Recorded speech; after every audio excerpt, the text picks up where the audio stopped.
Can you hear me? Yes, you can hear me. It has to be right up against your face.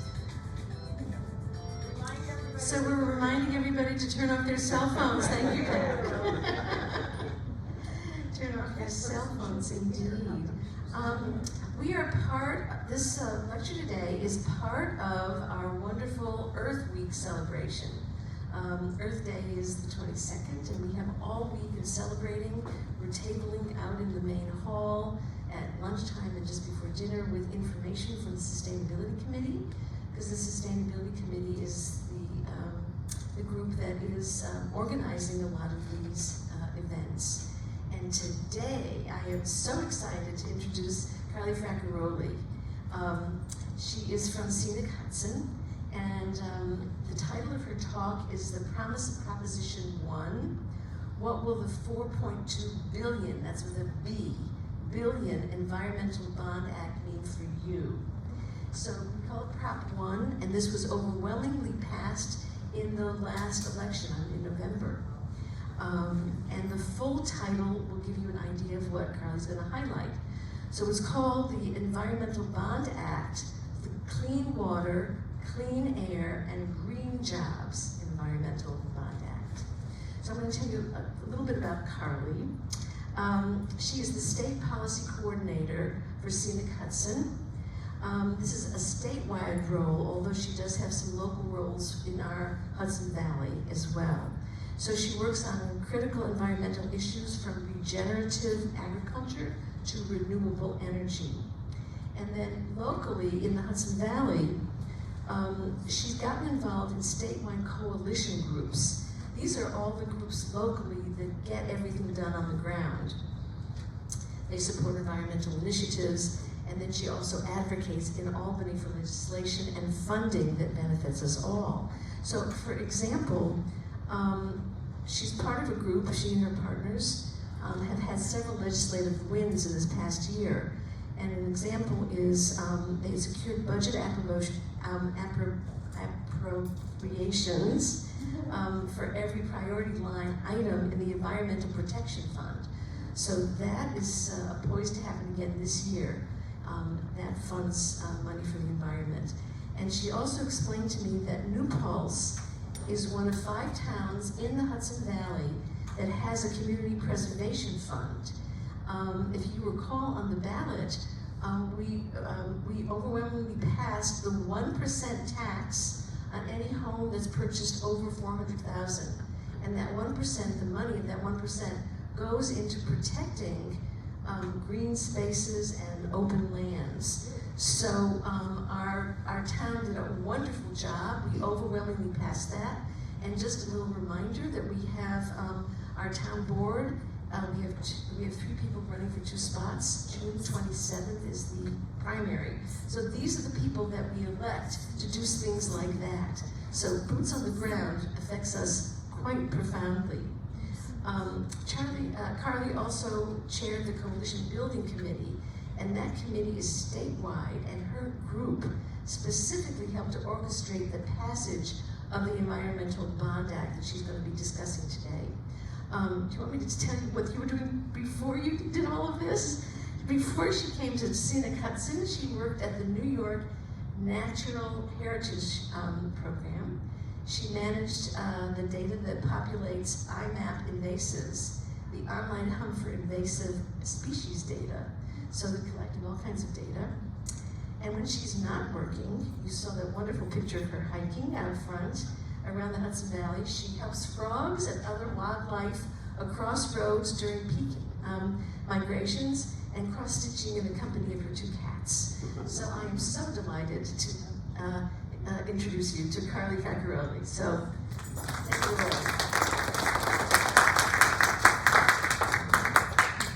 Can everybody hear me okay?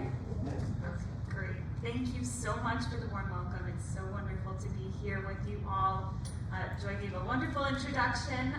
Yes, I'm going to be speaking about the Clean Water, Clean Air, and Green Jobs Bond Act. So this is just a little snippet of what I'm going to be talking about. What is the Bond Act? How did it get passed? What is it going to do? Where is the money going to go? And then how can we, as residents of New York State, put that money to work in our communities? So back in November of 2022, New York voters voted yes on the Bond Act. The voter performance was very good. We had about 68% voter support, which was amazing, and it not only exceeded predictions for what kind of support we were going to get, but it received stronger support than most elected officials that were on the ballot. Yeah, so it just goes to show that the environment brings people together. People from all across the political spectrum, people from all across the state voted yes on the Bond Act for clean water in our communities, for less pollution, and for greener jobs going forward in green fields. So the Bond Act was listed as Proposition 1 on the ballot. If you remember voting on it, you probably had to flip your ballot over to see it. And that was one of the main components of our education and outreach campaign was just to get people to flip it over, because the ballot's really overwhelming, at least for me. There's so many little bubbles that I have to fill in, and by the time I'm done with the front of the ballot, I think, whew, okay, done, and forget to flip it over. But that's where you'll find all of these important local and statewide referenda. So, as you can see, one of my coworkers at Scenic Hudson drew this adorable chipmunk encouraging people to flip over the ballot and vote yes on it, and that was really successful. We got more votes that way, and just letting people know that there is something on the back of your ballot that you have to look for. We had a very strong coalition in support of the Bond Act. These people in this photo here are just a few of the Hudson Valley Coalition members. We were all at a press conference right before the vote in Ossining there. It was a beautiful, foggy, gray, rainy day. But it was great to see the support and the enthusiasm that the Bond Act was receiving. So my job, as Joy mentioned, I was the chair of the Coalition Building Committee for the statewide Vote Yes for Clean Water and Jobs campaign. So that campaign was in charge of drumming up support for the Bond Act and educating people on what it was going to do for them. So my job was to collect people, organizations, municipalities to join as members of our coalition. And what being a member meant was not only did you get listed on our website, as you see in that little screenshot, but you also committed to spreading the word to your networks and your memberships.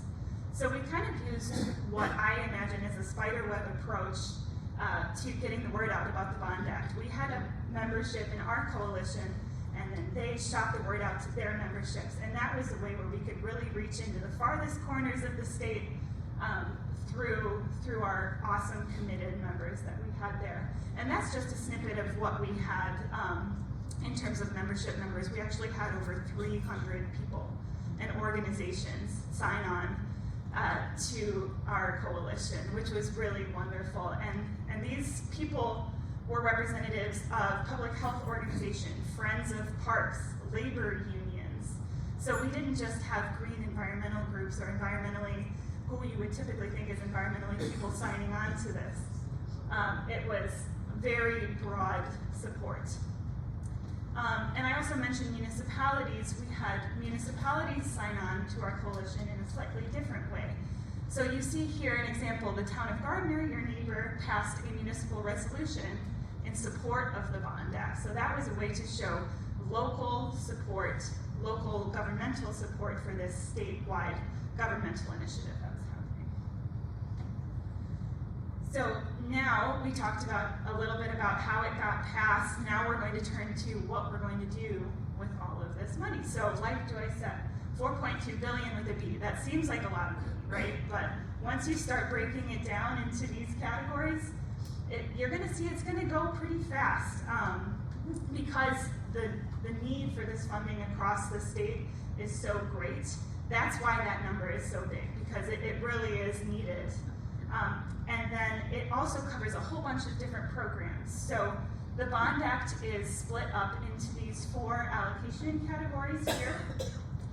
And these numbers were what the legislature and the governor came up with, and these numbers were informed by public input. So this was all decided before we all voted on the Bond Act. And then there's about $300 million of unallocated funding that's not listed here. But unallocated funds are actually good funds to have because they can be used whenever and wherever there's a need. So as we learn more about the impacts of climate change, as we start seeing the impacts happening to us at a local level, that unallocated funding can go exactly where the need is and respond to issues as they happen. So I'll go into a little bit about what these different allocations are. The first one is $650 million for water quality and resilient infrastructure. So it gets a little nitty-gritty. I'm not going to go into explaining all of what these are, because you can read them here on the slide. But what I do want to point out is the X million for other programs. So you'll see there is a lot of flexibility built into the Bond Act, not just at the larger allocation level, but at the sub-allocation level as well. So here in this category, there's $200 million for other programs, and that can look like a lot of different programs. So green infrastructure, if you're planting plants to be able to absorb rainwater instead of cementing over an area. Agricultural soil health, we want to make sure that soil stays on agricultural lands instead of running off into our water and polluting our water with either soil or the nutrients that farmers do put on their lands.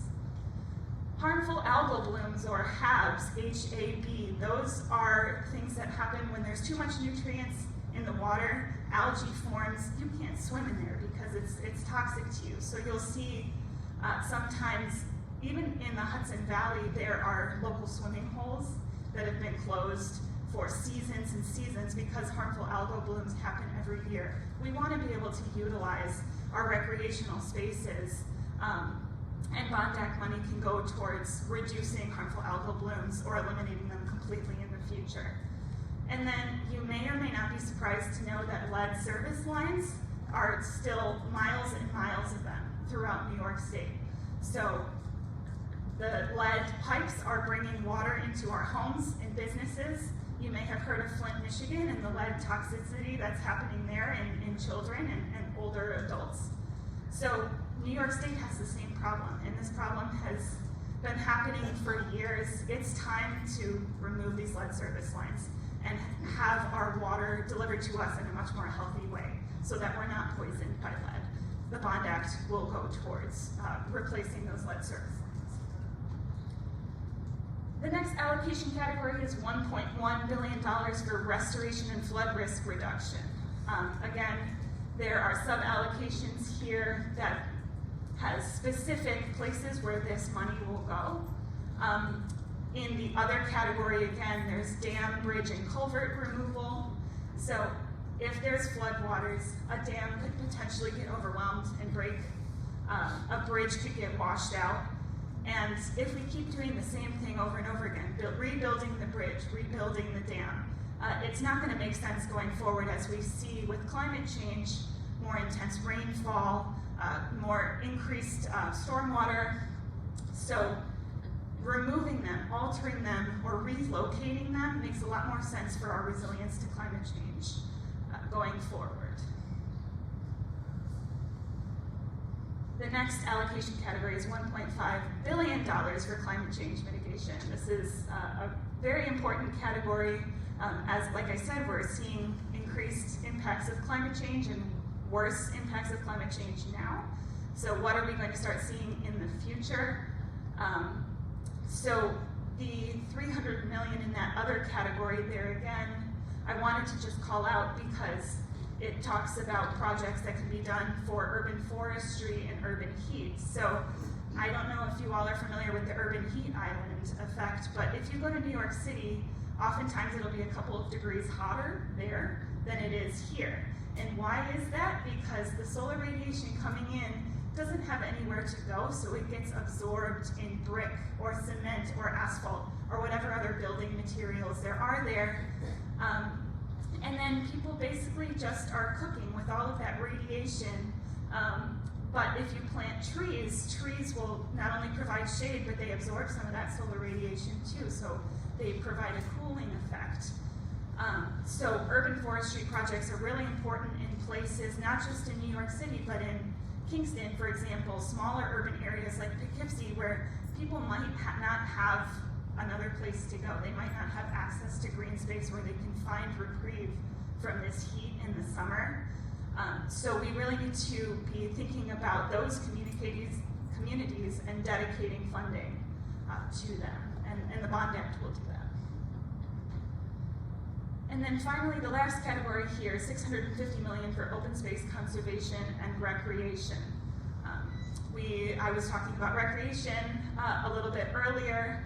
$125 million will go just towards recreational infrastructure projects like parks and campgrounds. So we're really going to start seeing our infrastructure bolstered. There have been projects at state parks and municipal parks that have gone unfixed and undone for years just because there's no money available to be able to fix those problems. So $125 million will just start to chip away at that need at the municipal and state level for parks and recreational places. So there's that chart again. I wanted to call out one of the fundamental objectives of the Bond Act and of generally of New York's climate and energy agenda, and it's to make sure that the state's transition to a clean energy economy also addresses the health, environmental, and energy burdens that have disproportionately impacted underrepresented and underserved communities. So that includes people of color, indigenous populations, low-income individuals, and even women as well. And New York wants to remedy the historical burdens that have been placed on these communities. So 35% of the $4.2 billion in the Bond Act is going to be directed to disadvantaged communities. So that's over a third of that money going directly to where that historically communities have not had access to funding like this. So now they're going to start seeing it and being brought up to a level playing field. So what is a disadvantaged community? Who are these? What are they? I put a quote from the state's climate website here, and it says, disadvantaged communities are those that bear the burdens of negative public health effects, environmental pollution, and the impacts of climate change. So these were formally identified by the state, these disadvantaged communities, just a few weeks ago, actually at the end of March. They were approved, and they were determined by looking at various criteria that you'll see there, geographic, public health criteria, environmental hazard, and also socioeconomic criteria. So if there's high concentrations of low and moderate income households, that community could be designated as a disadvantaged community. So you'll see there I highlighted the village of New Paltz is actually identified as a disadvantaged community. And it may be kind of surprising, but it just goes to show that New Paltz and Rosendale and Port Ewan and all of these communities identified in blue in the Hudson Valley met enough of those criteria that the state laid out to be identified as disadvantaged communities.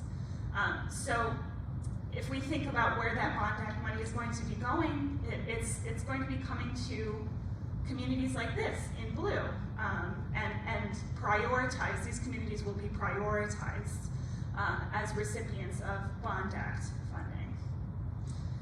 And we know that climate change doesn't affect all communities equally, so that's partially why disadvantaged communities were called out so specifically in the Bond Act.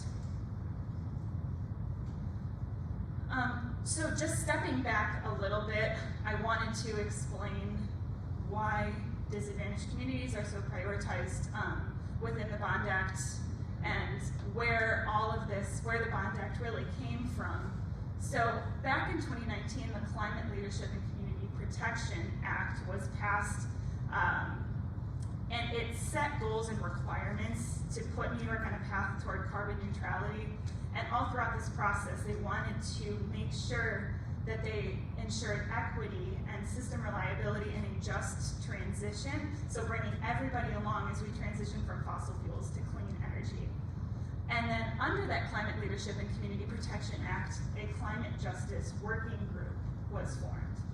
And that working group is comprised of representatives from environmental justice communities across the state, 3 from New York City, 3 from upstate urban areas, 3 from rural communities, and also representatives from the state departments of environmental conservation, health, labor, and energy research and development, or NYSERDA, if you've heard it called. That's the general way that they refer to that authority.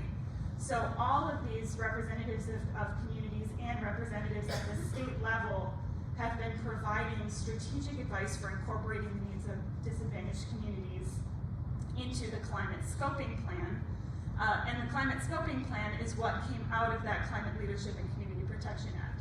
So the act set lofty goals, like 70% of the state's electricity we want to be able to generate with renewable energy by 2030, which is really soon, right? So how are we going to do that? The climate scoping plan sets out recommendations for how to achieve those goals. And these are nation-leading goals that New York State has set, and the scoping plan is going to start working towards those goals. And then now we're seeing funding from the Bond Act dedicated to advancing these scoping plan recommendations. So we have the goals, we have the plan, we have the recommendations, and now we have the funding to start getting that all done. And the way the funding is going to be funneled into our communities, the way we're going to be able to receive it, is all of these state departments and agencies have existing programs that they're currently running that funnel money from the state into projects that happen at the local level. And the Bond Act money is going to be funneled in that way as well through those existing programs. So a lot of the programs that these agencies have running currently speak to all of these different allocations. And that way they will release a request for proposals. So you'll see the Office of General Services, for example, will ask the state and municipalities and communities, please give us projects that would qualify for our program that we can then give you money for. So that's how a community such as New Paltz would be able to get money from the state, is to submit an application in response to that request for proposals. So now I know what we've all been waiting for is, what can I do? How can I help? And so the process that's happening right now, New York State is currently identifying priority projects that Bond Act money will be going towards. They're also holding an educational listening tour, and the idea behind that is to offer the opportunity to discuss what the Bond Act will fund, kind of like what we're doing right now, so you guys are ahead of the game already. And it's also going to provide communities an opportunity to weigh in on the draft criteria that are being developed to identify those priority projects. So if you were to attend that educational listening tour, you'd be able to make your voice heard from New Paltz's perspective. And there will be state officials there that are making these decisions at a high level. They'll be able to hear from you on what is needed here at the local level. So the first meeting of that educational listening tour is happening on May 30th in Buffalo, and additional meetings are going to be held and announced soon for Central New York, the Adirondacks, and the Upper and Lower Hudson Valley, as well as the Bronx, Brooklyn, and Long Island. And 2 virtual sessions will also be held. So the Upper and Lower Hudson Valley will be represented. It's going to be a great opportunity to get our voices heard. And then just yesterday, I'll just mention something that happened, is the governor announced $425 million to be made available through the next round of the state's water infrastructure improvement and intermunicipal grant programs. So that's a very wordy way of saying money is going towards water infrastructure and improving the infrastructure that currently is around the state. So, and $200 million of that $425 million is going to be coming from the Bond Act. So we're already seeing Bond Act money being rolled out, and it was just passed in November. So it's happening quickly, which is surprising coming from the state level. There's a lot of red tape sometimes that needs to happen in order for funding to come out, but here we are already seeing funding coming down to our local level. So applications and eligibility criteria for those grants are going to be made available on May 3rd, so coming up pretty soon, at the state's Environmental Facilities Corporation website. So if New Paltz had a project that they wanted funded, if they had municipal water infrastructure that needed updating, they would submit an application as long as it met all the criteria for that program, and then that would go into consideration to receive some of that $425 million. In terms of what else you can be doing, follow developments at the New York State Bond Act webpage if you're interested in staying involved and seeing what else is happening, what other money is coming out that's becoming available.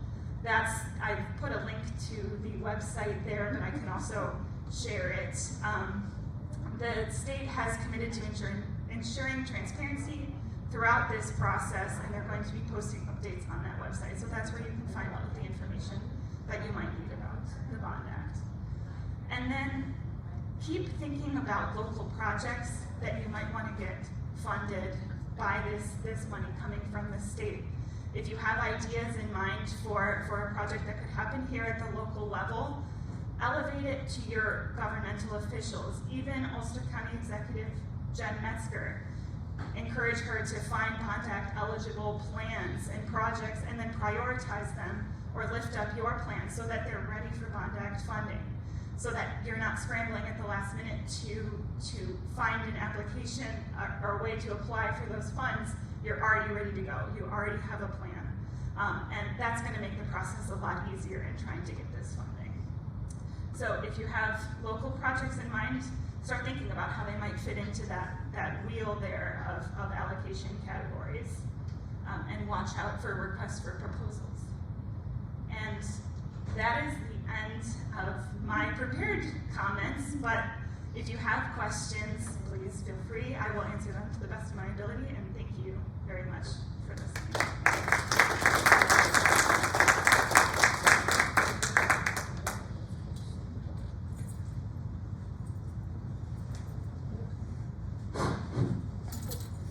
I'm wondering what specific kinds of things we might expect to happen in New Paltz. To me, this is still very out there. Yeah, so the question was what might specifically be happening in New Paltz. I'm not sure, because the idea behind this is to come up with projects that address issues that are happening at the local level. So what issues are happening, I'm not sure. If there is water infrastructure that needs improvement, that might be something that the funding could go towards, but it would be municipal projects. So projects that are coming from the New Paltz Town Board, they would vote to fix something, and they would apply for this money. So we should assume, or we should look for places where the village board has already indicated an interest in this, and they should have been paying attention. Yeah, so the village board or the town board, they're the ones. Well, the town is not considered to be a priority, so it's got to be the village. Okay. Unfortunately, we're in the village. Sure. So how about the algae blooms in the Wallkill River? Is that a likely project to be fixed? it's possible, yeah. If that poses a threat, it probably poses a threat to drinking water and recreation if you're trying to swim. So yes, that would be considered.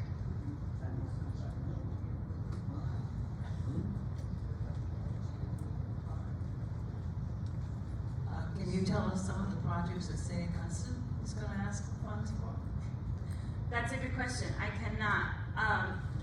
Like I mentioned, we only know that the first round of that water infrastructure funding is going to be coming out. So what other projects are going to be, or what other requests for proposals are going to be coming out, we would of course respond to them at that time. But right now we don't know, but we're prepared and we're ready to go.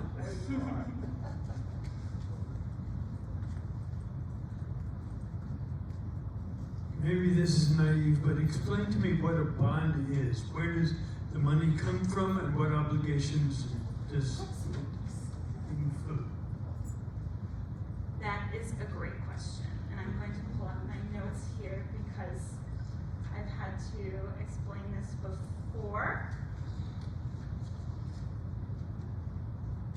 So I am not expert in funding, so I may have to get back to you on that. But I do have some notes that I will look at in terms of what the bond is. But if you would be so kind as to give me a second, I will get back to you on that question. Thank you.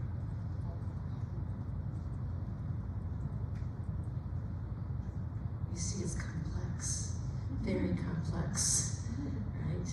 And you can see where it goes in the money goes into the politics of, of who we elect and what their priorities are. Where you put your money is where you put your mouth and your money is how we end up living, and the trails that we have, and open spaces and clean water.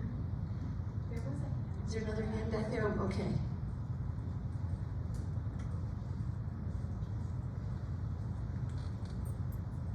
Where are they dumping the ice and snow from the roads? They're always dumping it through the walk hill. They had a problem this year, but didn't have much snow. But all the other years, they cleaned the roads and dumped it in the river.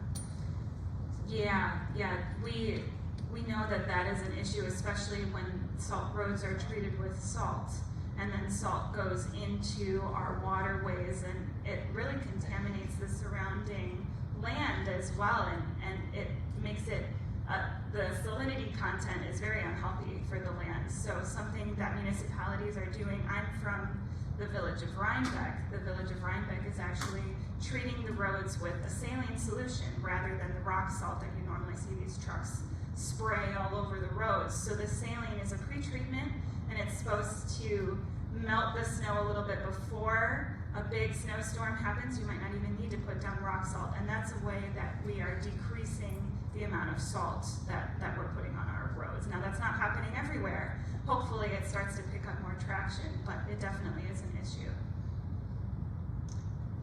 Yeah.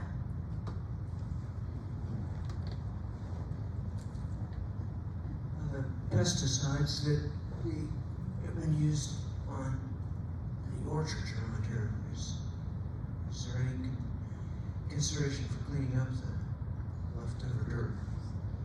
Yeah, I'm not sure if that's happening in the Bond Act, but I know there is a piece of legislation now called the Birds and Bees Protection Act, which is trying to eliminate the use of neonicotinoids, which is a pesticide that's used on orchards and just on people's properties as well.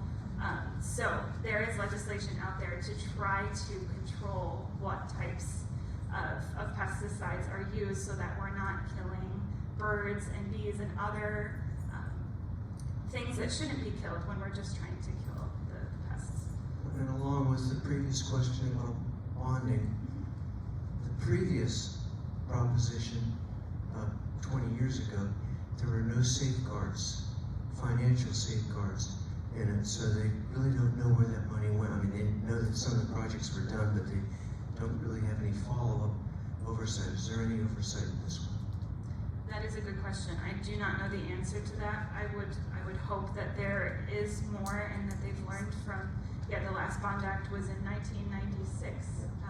So that was a long time ago. It's time for another one. All I know is that they've committed to ensuring transparency throughout the process. So hopefully they would be posting where the money is going on their website. But that's the best I can say at this time. So I have a question too, which is, you've done a lot of work as an organization, nonprofit, right? Could we ask Scenic Hudson what kinds of issues are affecting our specific community? I mean, we're backed up against forest lands, we have trails, our water, so is that something that we can check in with you so that we might have some specific projects that we can be involved in? Yeah, I think Scenic Hudson is always there as a resource to local communities if you have ideas for a conservation easement on an agricultural land, for example. That's something that we work with communities quite often to do. You have to accept donations, I'm sure. Of course, and volunteers too. On your website. That's right. Okay. Yeah. Oh, hold on. Come back to you. Yeah. the chart on the renewable energy sources for electricity. I know of 3: wind, water, and solar. Are there any other renewable resources? Any ideas of nuclear being that up again? Not that I personally know of. I know a lot of the ideas that are being developed right now are on offshore wind development and solar energy development. That's where a lot of the focus is being put at the moment. In terms of nuclear, I am not sure. So what are we going to do at night? How are we going to do that? Well, maybe Speak up. batteries. Battery storage, that's right. So actually in the city of Kingston, there was just a piece of property purchased that used to be an old IBM facility, but now it's going to be transitioned into an energy storage facility. So solar panels will collect energy during the day, put that energy into batteries that we can then use not only overnight, but for an extended period of time, because these batteries that are being developed right now have a huge storage capacity. Maybe we need to renovate that whole Stone King Mountain story.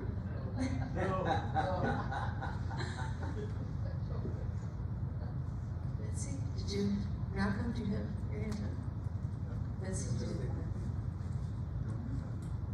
I'm wondering specifically, what is your role in this? Do you help say yes or no to proposals, or?